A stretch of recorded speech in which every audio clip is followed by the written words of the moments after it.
shi dai wannan taron da aka yi a zo sun maimaita muku sati guda ne, sati guda za a ware wannan wasanni na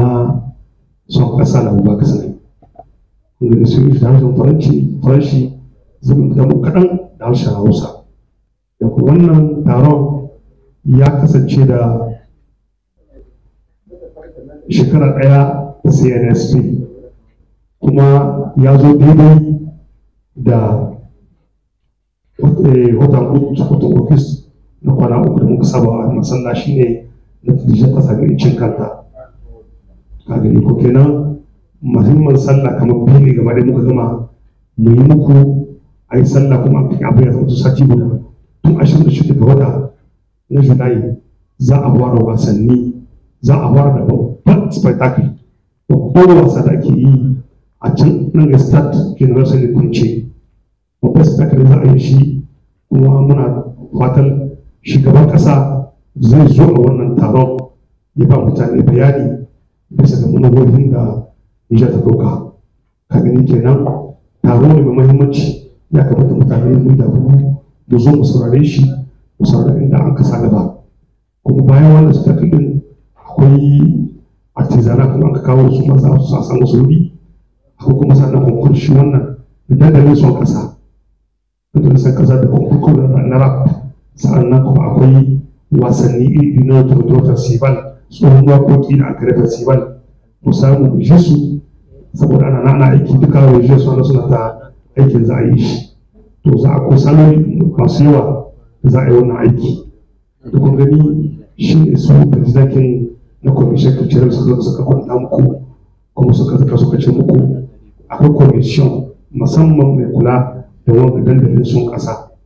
na konkurkin. Kun nuni da mu kun wada muku konkurkin lallai babu zancen a tsayin shekaru a ce a wani shekara masu shekara nan ko tsohon da kutub in kana da waka ta son ƙasa ka zo ka kawo ta kana cikin kandida kenan babu a ce kuma mace ta ko kuma misha da mata da maza duka suna iya yi, yaro da babba suna iya yi.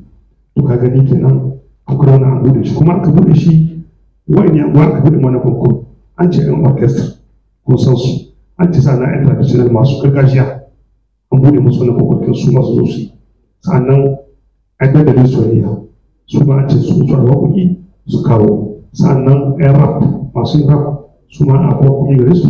zo su kawo. Kun gani kenan ga mutum ko su ma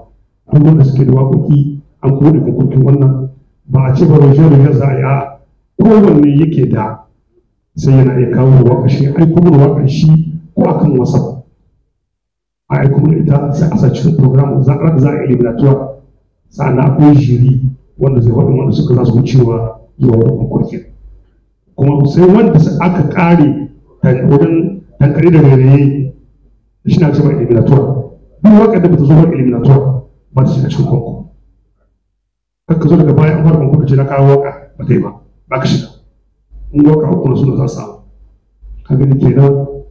tun yanzu da mutane kamata su yi inscription su sai kuwa kuɗin su a samu a sa su cikin tsari na eliminatuwa da takare da gani da ka ji muhimmin a mutan commission su commission abin da kumsa dan gani waka ce kuma abin da muka ɗauka bana kamar ma'anar da ya kamata a rike bisa wannan konkurkin shi ne son ƙasa, kishin ƙasa. Ba a ce kai ma almi da waka ba, ba a ce kai ma cani waka ba, ba a ce kai ma feno waka ba. A ƙasar Nijar ce za a yi ma waka. Ku shi da kalmar intiro, ku karanta shi da kyawun kusa karanta muku. Ba a ce kai ma waka ba, Nijar ce ake ma waka. Abin da aka rika duka na basira ta waka ka zubda shi a kan Nijar. In ka yi wani waka can ka bi ruwa. Ka gani ke da bai kamata ba a ce mutum ya yi ka zo conference of press an gaya maka ba za ka kuma ka reglama a hannunka kuma an yaɗa ka na cikin labaru kuma a ce bai kamata a ce mutum ya ruwa. To ka gani kenan son ƙasa kishin ƙasa ai wani jin waka tsabayar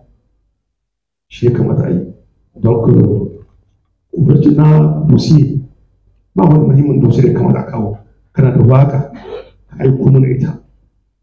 akwai biran za mu zuwa a ajiye mutum saboda yi a sarkin dukkan gudunmar da suka zo da wanda aka aiko da jan musami difa ta aiko na bambanci sun aiko kan jirginsu amma ga ganin nan ya mai abu ya yi ɗari kuma shi na jira sai an ƙarshe sai an wata a cikin za a yi a zo da ƙari a daga abin bashi ya kana in mutum na da shi kawo abokin shi kun gani ko kiran ya kamata a ci mutane su ba da himma a samu a yi wannan hukukin da kyau a ba kowa ke shi tunda kowace hanya bai uku ne in ka ɗauki yan da soyayya bai uku ne na fari na biyu da na uku traditional su ma bai uku ne na fari na farko da na biyu da na uku kowanne fanni da muka ɗauka na hukukin wannan bai uku ne ba wai gama sa a yi cikin mutum biyar ba a ce ai musu turi guda nan kowane fanni da ba ka yi gama music traditional